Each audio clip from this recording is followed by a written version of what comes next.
تو اس کو حاصل کرنے کا سوچا، کچھ مدد اس کو بھائیوں سے ملی اور باپ سے، اور آخر کار پھر اس نے ہیروں کی زمین کا ملک جو ہے وہ اس کے پاس آ گیا، اس نے جنگ کی اور جیت لیا اس کو۔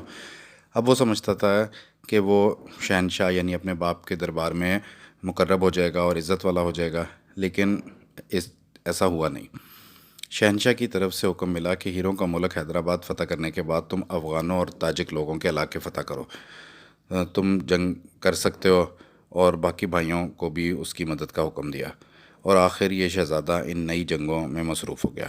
ان جنگوں کی وجہ سے یہ شہزادہ نہ ہی زیادہ اب دوبارہ سے ریونیو اکٹھا کر سکا، اور جب تمام خزانہ یعنی کہ ریونیو، خراج اور محصول اکٹھا کر کے وہ باپ کے دربار میں جاتا تو اب بھی وہ اس کا ریونیو باقی دونوں بڑے بھائیوں دارا اور شجاع سے کم تھا۔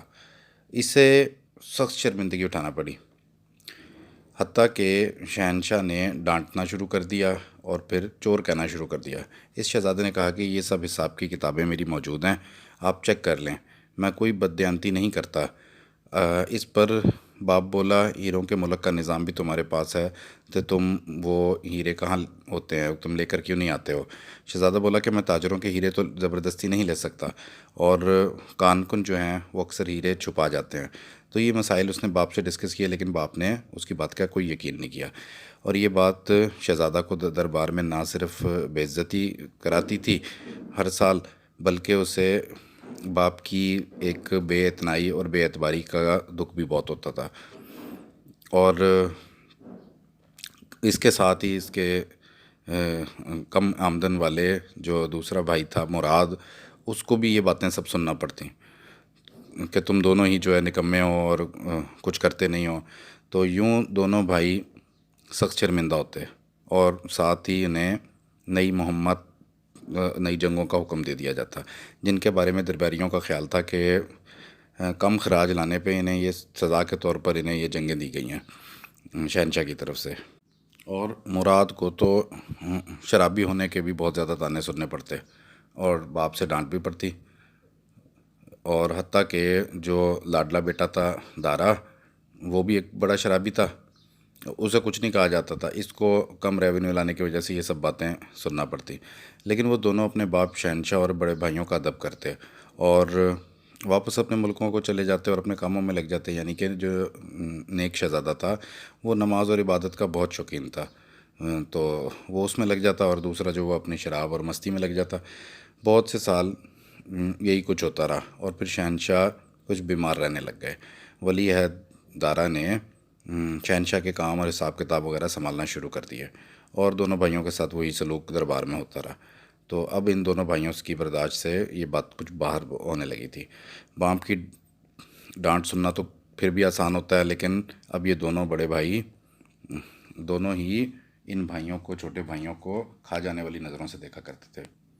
اب بڑا بھائی جو تھا، ایک تو یہ شرابی تھا، اور دوسرا سب ہندوؤں اور مسلمانوں کو اکٹھا رکھنے کے لیے اس نے کچھ ایسے قانون بنانے شروع کر دیے تھے جو کہ اس نیک اور دیندار شہزادے کے لیے ماننے کے لیے بہت مشکل تھے۔ جب اس نے اپنے بڑے بھائی ولی عہد سے ان قوانین پر بات کی تو اسے سخت ڈانٹ سننا پڑی، اور اس تلخ کلامی کے بعد نیک شہزادے نے بڑے بھائی کو ملحد کہنا شروع کر دیا، اور یہ بات تمام ملک میں جنگل کی آگ کی طرح پھیل گئی۔ ملک کے مسلمان عوام اپنے مذہب سے محبت کیا کرتے تھے، اور جب انہیں پتہ چلا کہ نیک شہزادے نے بڑے بھائی کو ملحد کہہ دیا ہے، تو وہ یہ سوچنے لگے کہ ہمارے ملک کا نیا شہنشاہ جو ہے وہ کوئی ملحد نہیں ہونا چاہیے، بلکہ کوئی نیک انسان ہونا چاہیے۔ اور اس کا جواب ولی عہد شہزادے نے کچھ یوں دیا کہ دیکھو، مجھے ملحد کہنے والا تو خود شیوا جی کو اپنے ساتھ لیے پھرتا ہے، اپنا جرنیل بنایا ہوا ہے، چہیتا بنایا ہوا ہے اپنا، تو اور مرہٹوں کے ساتھ اس کے تعلقات ہیں۔ راجہ شیوا دکن کا راجہ تھا، جو کہ ایک نیک شہزادے کا قریبی ساتھی بن گیا تھا، ایک بڑا جنگجو تھا، اور نیک شہزادے کے لیے اپنے لاکھوں مرہٹا فوجوں کے ساتھ کئی علاقے اس نے فتح بھی کیے تھے۔ اور حالانکہ خود دارا کا جو جرنیل تھا وہ بھی ایک راجپوت تھا، جسونت سنگھ، اور بڑا جنگی ہونے کے ساتھ راجہ شیوا جو ہے دل میں یہ امید رکھتا تھا کہ اسے خلعت ملے، خلعت کے ساتھ ساتھ دکن کی منصبداری، گورنری کسی طرح سے یہ نیک شہزادہ اسے دے دے، لیکن ابھی فی الحال اس نے شہزادے نے یہ کام نہیں کیا تھا۔ 1 سال وہ ایسا کر بھی دیتا، لیکن اسے اپنے جواب دینا تھا مرکز کے اندر، تو اس وجہ سے بھی وہ ابھی ایسا نہیں کر پایا تھا۔ 1 سال بڑے بھائیوں کے ساتھ ہاتھوں رسوا ہونے کے بعد جب دونوں بھائی نیک شہزادہ اور مراد آپس میں ملے تو نیک شہزادہ بولا، تم جانتے ہو کہ میں ایک دیندار شخص ہوں اور بے ایمانی نہیں کرتا، لیکن ہمارے باپ اور دونوں بڑے بھائیوں نے ہمیں بے ایمان سمجھتے رہے ہیں ساری عمر، اور دربار میں ہر کوئی ہمیں چور سمجھتا ہے۔ مجھے عبادت کا شوق ہے، اور اس لیے اگر تم بادشاہ بن جاؤ تو میں اپنی فوج کے ساتھ تمہارا ساتھ دوں گا، نہیں تو یہ دونوں بھائی دارا اور شجاع ہو سکتا ہے کہ ہمارے باپ کی آنکھیں بند ہوتے جتنی وہ نفرت ہمارے سے کرتے ہیں، ہو سکتا ہے کہ ہمیں مار ہی ڈالیں۔ اور مراد کو یہ بات سمجھ میں آ گئی، اور وہ بولا کہ میں تو اتنا طاقتور نہیں ہوں، زیادہ جنگی تجربہ تو آپ کے پاس ہی ہے، تو اس جنگ کے لیے جو ہے تمام کمان جو ہے آپ سنبھالیں، اور میں اپنی فوج کے ساتھ آپ کے ساتھ ہوں گا۔ اور یوں شروع ہوتی ہے بغاوت۔ بغاوت سے قبل کوئی نہیں جانتا تھا کہ مراد نیک شہزادے کے ساتھ مل چکا ہے۔ جب شہنشاہ نے اس بغاوت کا علم ہوا اس کو، تو سب سے پہلے بغاوت کچلنے کے لیے دوسرے بیٹے یعنی شاہ شجاع جو بنگال میں گورنر تھا، اس کو مرکز سے بغاوت کچلنے کا حکم ملا۔ جنگ کے میدان میں شاہ شجاع یہ دیکھ کر حیران ہو گیا کہ مراد کی فوجیں بھی نیک شہزادے کے ساتھ ہیں۔ جنگ شروع ہوئی اور شاہ شجاع بہت جلد جان گیا کہ نیک شہزادہ اور مراد کی فوج سے لڑنا اس کے بس میں نہیں ہے، تو وہ اپنا علاقہ بنگال چھوڑ کر ساری فوج لے کر اپنے بھائی دارا شکوہ کے پاس مرکز پہنچ گیا، اور آخرکار پھر نیک شہزادے نے بنگال کا کنٹرول جو ہے اپنے ماموں شائستہ خان کو دے دیا۔ اب سب کو اطمینان ہو گیا کہ 30 لاکھ کی ایک طاقتور فوج جو ہے وہ مرکز میں موجود ہے، تو اب جیت آخرکار دارا شکوہ اور شاہ شجاع کی ہونی چاہیے۔ نیک شہزادہ اپنے بھائی شاہ مراد کے ساتھ اس کی فوجوں کے ساتھ تیزی کے ساتھ مرکز کی طرف بڑھا، اور آخرکار پلاسی کے میدان میں وہ فوجیں آپس میں ایک دوسرے سے لڑنے کے لیے آمنے سامنے کھڑی تھیں۔ سب جانتے تھے کہ دارا شکوہ کی تعداد زیادہ ہے، وہ خود بھی اپنی تعداد پر مطمئن تھا، لیکن حقیقت میں وہ خود ایک شاعر انسان تھا، اور وہ ایسے شعر کہا کرتا تھا کہ میں وہ بارش کا قطرہ نہیں بننا چاہتا کہ جو گلاس میں گرے اور موتی بن جائے، میں تو موتیوں سے بھرا سمندر بننا چاہتا ہوں۔ تو ساری عمر اس نے شاعری کی تھی۔ جنگ کے میدان تو اس کے لیے بہت زیادہ جنگیں تو اس نے نہیں لڑی تھیں، جبکہ دوسری طرف جو نیک شہزادی کی فوج تھی وہ تو ہر وقت حالت جنگ میں رہے تھے، تو وہ زیادہ مہارت تھی ان کے پاس۔ تو چاہے کہ ان کے پاس کم فوج تھی، 20 لاکھ کی فوج ان دونوں بھائیوں کی بن گئی تھی، لیکن جنگیں جو ہیں صرف تعداد سے ہی نہیں بلکہ مہارت سے جیتی جا سکتی ہیں، اور جس کے پاس زیادہ مہارت ہوتی ہے، یعنی نیک شہزادے کی مہارت زیادہ تھی اس کی فوجوں کی، تو آخرکار اس جنگ کے اندر وہ جیت گیا، اور دونوں بھائی دارا شکوہ اور شجاع گرفتار ہو کر نظر بند کر دیے گئے۔ محل میں اب ایک نیا شہنشاہ گیا تھا، جس نے یہ شہنشاہی اپنے باپ دادا سے نہیں بلکہ اپنے زور بازو سے حاصل کی تھی۔ ایک روز محل میں شہزادہ شاہ مراد کو یہ اطلاع آئی کہ آپ کی ہمشیرہ شہزادی جہاں آرا آپ سے ملنے آئی ہیں۔ شہزادہ مراد نے اپنی بہن کا استقبال کیا اور پھر دونوں بیٹھ کر باتیں کرنے لگے۔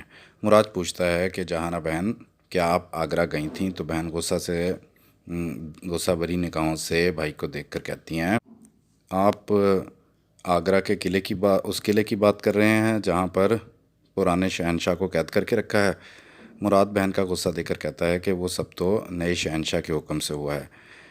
ابا جان کیسے ہیں؟ تو وہ کہتی ہے کہ ایک ہارا ہوا قید بادشاہ کیسا ہو سکتا ہے؟ وہ دکھی ہیں اور ہر وقت بس کھڑکی سے ہماری والدہ کی قبر تاج محل کو دیکھتے رہتے ہیں۔ پھر شہزادی جہاں آرا کہتی ہیں کہ مراد، میں نے سنا ہے کہ اورنگزیب نے تمہیں شہنشاہ بنانے کا وعدہ کیا تھا۔ مراد کچھ دیر خاموش رہتا ہے اور کہتا ہے کہ شہزادی جہاں آرا، میں نے پلاسی کے میدان میں ہی جان لیا تھا کہ بھائی اورنگزیب کی قابلیت، ان کی فوجوں کی قابلیت مجھ سے کہیں زیادہ ہے، اور اب میں دارا اور شجاع کی طرح قید نہیں ہونا چاہتا۔ پھر بھی بھائی نے مجھے سلطنت کا بڑا حصہ دیا ہے۔ شہزادی جہاں آرا کہتی ہیں، تم بھائیوں کی لڑائی سے ہمارے ملک کا بڑا نقصان ہوا ہے، اور خود اورنگزیب بھائی کو وہ ان کا جو چہیتا شیوا جی ہے، وہ ان کا جرنیل تمہاری جنگ سے پہلے ہی باغی ہو گیا اور بہانہ بنا کر کہ مجھے منصبداری دکن کی دو، اور بھائی نے اس کو قید بھی کیا، لیکن وہ فرار ہو کے اس نے دکن میں ہمارے سب قلعے فتح کر لیے اور خود پورے دکن کا راجہ بن بیٹھا ہے۔ مراد ہنس پڑا، دکن کے قلعے شیوا جی مہاراج سے واپس لے لیں گے۔ تو شہزادی کہتی ہے کہ اس شیوا جی کو بغاوت کے جرم میں قتل بھی کر ڈالنا۔ تو مراد کہتا ہے کہ نہیں شہزادی، شہنشاہ عالم نے راجہ شیوا کو قتل کرنے سے منع کیا ہے، بلکہ کہا ہے کہ بڑی خلت اور منصبداری کا لالچ دے کر اسے اپنے ساتھ ملانا ضروری ہے۔ شہزادی پوچھتی ہے کہ وہ اس بغاوت کے بعد بھی اپنے چہیتے کو جرنیل کو نہیں چھوڑنا چاہتے۔ تو مراد کہتا ہے کہ اگر ہم نے راجہ شیوا کو قتل کیا تو دکن کے مرہٹہ راجہ ہمارے خلاف ہو جائیں گے، اور پھر یہ کہ راجہ شیوا اور اس کی فوج کی ہمیں ضرورت ہے۔ اسے معاف کرنے کے بعد تاجک اور افغان علاقے اسی سے فتح کروانے ہیں۔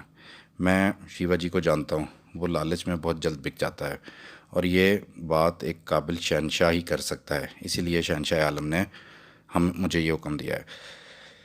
شہزادی تھوڑا جل کر کہتی ہے، تم تو اپنے بھائی کے دیوانے ہو گئے ہو، اس لیے کہ اس نے تمہیں سلطنت کا ایک بڑا حصہ دے رکھا ہے۔ مراد کہتا ہے نہیں، بھائی اورنگزیب نیک انسان ہے، وہ حافظ قرآن ہے اور تہجد گزار ہے، اور ملک کی عوام انہیں پسند کرتی ہے، اور میں تو ایک شرابی ہوں، اور پھر دارا بھی تو شرابی تھا، لیکن ہمارے والد نے اسے شراب پینے کی سزا کیوں نہیں دی؟ اس لیے نا کہ وہ ابا جی کا زیادہ لاڈلا تھا۔ مراد اپنے دل کی بات کہہ ڈالتا ہے۔ شہزادی کہتی ہے کہ وہ سزا تو شہنشاہ اورنگزیب تمہیں بھی دے سکتے ہیں۔ تو مراد کہتا ہے ہاں میری بہن، یہ تو میں جانتا ہوں، میں جس دن بھی شراب پیتے پکڑا گیا شہنشاہ مجھے سزا ضرور دیں گے، اور ہو سکتا ہے کہ میں چند ہی کوڑوں میں مر بھی جاؤں، لیکن میری بہن یہ مت سمجھنا کہ شہنشاہ اورنگزیب نے مجھے قتل کرایا ہے، یہ سوچنا کہ میری شراب نوشی نے مجھے مار ڈالا ہے۔ شہزادی کہتی ہے مراد میں تم سے کچھ پوچھنا چاہتی ہوں، وہ یہ کہ مجھے ایک بات سمجھ نہیں آئی۔ بھائی دارا شکو ایک طاقتور بادشاہ تھے، اور شاہ شجاع کے پاس بھی کم طاقت نہیں تھی، تو مراد تم آخر اورنگزیب بھائی کے ساتھ ہی کیوں ملے؟ اور اگر تم کو شہنشاہ نہیں بننا تھا تو تم دوسرے طاقتور بھائیوں کے ساتھ مل جاتے، جبکہ مرکز میں ہمارے والد شہنشاہ اعظم بھی موجود تھے۔